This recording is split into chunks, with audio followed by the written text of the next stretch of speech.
Assalamu alaikum. Өздерім Москва шаарынан торговый центрден жардам Баткелдин элине. Сөз кезеген бул жакта активистка эжелерибизге берип койсок. Саламатсыздарбы жердештер. Бүгүн өтө жакшы иштерди кылдык. Активисткалар менен биз Баткен ушундай кайгыга батып отурганда биз үйдө отура албадык. Уюшуп ушул торговый центрге келдик Москвада. Ушул торговый метрода.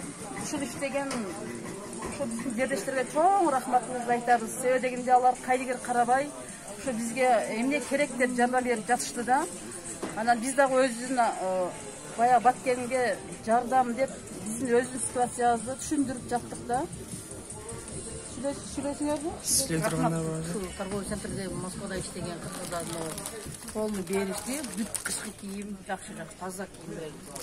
Рахмат. Ушул торговый центрде иштеген баарына чоң рахмат, Алла разы болсун. Баткенде баштарынан ок жаап турса дагы жер үчүн күрөшкөндөрдү көрүп туруп, биз жаңгыра